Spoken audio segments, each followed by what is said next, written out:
So we are going to start the law of conservation of linear momentum. Law of conservation of momentum. Conservation of momentum का मतलब ये है कि जो momentum होता है, मोमेंटम क्या होता है पहले ही बताया था कि any body which is in motion will possess the momentum. मतलब कोई भी ऑब्जेक्ट अगर वो मोशन में है तो उसके पास मोमेंटम होगा। क्यों होगा? क्योंकि उसके पास ऑलरेडी मास होती है, और अगर मोशन की वजह से वेलोसिटी आ जाती है तो क्या होता है, motion into mass into velocity ही मोमेंटम होता है। तो linear of conservation of momentum ये है कि जो मोमेंटम होता है वो हमेशा ही कंजर्व रहता है। लीनियर अगर है तो लीनियर की ही बात करेंगे, अभी आपके सिलेबस में लीनियर की ही बात भी है। मतलब अगर वो एक स्ट्रेट लाइन में चल रहा है तो उसके जो linear of conservation of momentum है, यानी कि जो लीनियर मोमेंटम है वो हमेशा ही कंजर्व रहेगा। ये linear of conservation of momentum बताता है।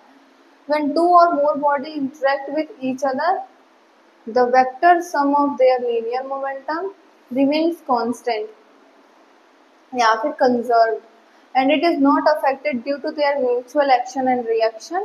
The only condition is that no external unbalanced force should be acting on the system of the bodies. मतलब कि अगर दो बॉडीज हैं आपस में, अगर कोई भी लीनियर मोमेंटम कर रहे हैं, मतलब ये एक इस डायरेक्शन में जा रहा है, एक इस डायरेक्शन में जा रहा है, या फिर दोनों आपस में आके कोलाइड हो जा रहे हैं, इसका एक और है कोलिजन। तो इन दोनों के जो लीनियर मोमेंटम होंगे, कोलिजन के बाद इनके पास कौन कौन सी मोमेंटम आएगी। आखिर हम कहते हैं ना कि एक्सीडेंट के बाद इनके पास क्या मोमेंटम थी, तो वो कैसे पता चलेगा? उनके लीनियर स्टार्टिंग वाली इनिशियल मोमेंटम को पता करके बाद में हम फाइनल मोमेंटम यहाँ से निकाल सकते हैं। उसके बाद हम रिकॉइल ऑफ गन देखते हैं। एग्जाम्पल में है कि रिकॉइल ऑफ गन मतलब कि अगर गन आगे चल रही है, बुलेट, तो पीछे क्या होता है, जो ये गन होती है, इस गन के पास थोड़ा सा ये गन हम थोड़ा सा पीछे से रिकॉइल करती है। रिकॉइल क्यों करती है? ताकि ये लीनियर ऑफ मोमेंटम कंजर्व हो। लीनियर ऑफ मोमेंटम कंजर्व नहीं होगी, अगर ये इतना पीछे नहीं जाएगा तो फिर ये बुलेट आगे भी नहीं जा सकती है।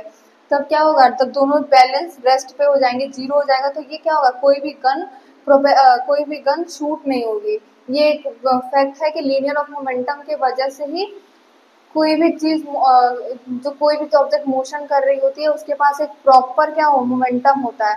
अब इसका एक और एग्जांपल्स है कि rocket fuel burn pushes the exhaust gases downward and due to the rocket push. ये वैसे एक्शन एंड रिएक्शन पे भी वर्क करता है, ये हम बोल सकते हैं। लेकिन अभी एक बात देखा जाए, जैसे कि अगर कोई रॉकेट है और अगर वो लॉन्च हो रहा है तो उसके ये जो फ्यूल्स होते हैं वो बर्न करके प्रोपेल करते हैं। ये जिस वेलोसिटी से जाए, जिस मोमेंटम से जाएंगे, उसी मोमेंटम से ये भी ऊपर जाएगा। अगर ये अपोजिट डायरेक्शन हम कहेंगे इसकी क्या यूज है, हमको तो बस रॉकेट को ऊपर भेजना है, तो वो एग्जिस्ट नहीं होता है। क्यों नहीं होता? क्योंकि इसके विदाउट रिएक्शन कोई एक्शन हो प्रॉपर परफॉर्म नहीं हो सकती है। तो ये रिएक्शन देता है तभी ये एक्शन होता है, ये एक्शन होता है तभी ये रिएक्शन होता है, हम ये कह सकते हैं। जैसे ये गन का भी बात है, गन भी पहले क्या हम कर रहे हैं, यहाँ पे हम इसे एक्शन देते हैं तभी जाके ये रिएक्शन होता है, और ये गन जो होती है, बुलेट जो होती है वो आगे जाती है। ये इसके एप्लीकेशंस थे। जैसे बलून होती है, बलून को अगर हम यहाँ से थ्रेड से बांधें और उसे हम छोड़ दें तो फिर वो आगे की तरफ मूव करती है और इसकी हवा पीछे की तरफ मूव करती है। क्यों करती है? कि जो ये हवा पीछे की तरफ निकलती है वो एक्शन कर रही होती है और उसके रिएक्शन में बलून अपोजिट साइड में जाता है, ये होता है। लेकिन कंजर्व रहता है, मतलब जो पहले की मोमेंटम है और जो बाद की मोमेंटम है दोनों कंजर्व रहेंगी।